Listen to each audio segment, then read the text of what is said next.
Hi friends, welcome to our channel. Tamil Nadu రాజకీయాల్లో ఇప్పుడు ఒకటే పేరు మారుమోగుతుంది. అదే తలపతి విజయ్. సినిమా ప్రపంచాన్ని శాసించిన విజయ్ ఇప్పుడు రాజకీయాల్లో కూడా కింగ్ అని నిరూపించుకున్నారు.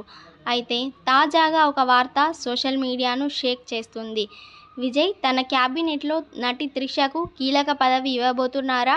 ఆమె నిజంగానే డెప్యూటీ సీఎం కాబోతుందా? ఈ వీడియోలో మనం తెలుసుకుందాం. వీడియోని స్కిప్ చేయకుండా దీని వెనుక ఉన్న అసలు నిజాలేంటో ఈ వీడియోలో తెలుసుకుందాం. వీడియోని స్కిప్ చేయకుండా లాస్ట్ వరకు చూడండి. తమిళనాడు అసెంబ్లీ ఎన్నికల ఫలితాలు అందరినీ ఆశ్చర్యపరిచాయి. విజయ్ స్థాపించిన తమిళిగల వెట్రి కళగం పార్టీ అనూహ్య విజయాన్ని నమోదు చేసింది. మే 4వ తేదీన వెలువడిన ట్రెండ్స్ ప్రకారం టీవీకే మెజారిటీ స్థానాల్లో ఆధిక్యంలో ఉంది. దశాబ్దాలుగా తమిళనాడును ఏలుతున్న పార్టీలకు విజయ్ గట్టి పోటీ ఇచ్చి ముఖ్యమంత్రి పీఠం వైపు అడుగులు వేస్తున్నారు. ఇక అసలు విషయానికి వస్తే, ఈ విజయోత్సవంలో ఉన్న విజయ్ని కలిసేందుకు నటి త్రిష ఆయన నివాసానికి వెళ్లడం ఇప్పుడు హాట్ టాపిక్గా అయ్యింది.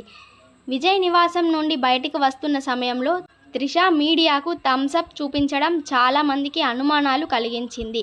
గతంలో కూడా వీరిద్దరి మధ్య రాజకీయ సంబంధాలు ఉన్నాయని ప్రచారం జరిగింది. కానీ త్రిష తాను ఏ పార్టీలో చేరడం లేదని స్పష్టం చేశారు. కానీ తాజా పరిణామాలు చూస్తుంటే పరిస్థితులు మారినట్లు అనిపిస్తుంది. సోషల్ మీడియాలో వినిపిస్తున్న టాక్ ప్రకారం విజయ్ తన ప్రభుత్వంలో మహిళలకు పెద్దపీట వేయాలని చూస్తున్నారట.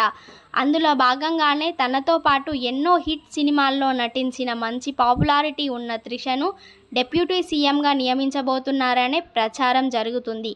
దీనిపై అధికారిక ప్రకటన రాయనప్పటికీ విజయ్ అభిమానులు మాత్రం విజయ్ త్రిష జోడీ వెండి తెరపైనే కాదు, అసెంబ్లీలో కూడా హిట్ అవుతుందని ఆశిస్తున్నారు. తమిళనాడు రాజకీయాల్లో విజయ్ రాకతో కొత్త శకం మొదలైంది. మరి త్రిష నిజంగానే పాలిటిక్స్లోకి ఎంట్రీ ఇస్తుందా? ఆమెకు డెప్యూటీ సీఎం పదవిని దక్కుతుందా అనేది వేచి చూడాలి. దీనిపై మీ అభిప్రాయం ఏంటి? విజయ్ ముఖ్యమంత్రిగా రాణించగలరా? త్రిష రాజకీయాల్లోకి రావడం మీకు ఇష్టమేనా? కింద కామెంట్ సెక్షన్లో తెలియజేయండి. ఇలాంటి మరిన్ని ఇంట్రెస్టింగ్ అప్డేట్స్ కోసం మన ఛానల్ని సబ్స్క్రైబ్ చేసుకోండి. Thank you for watching.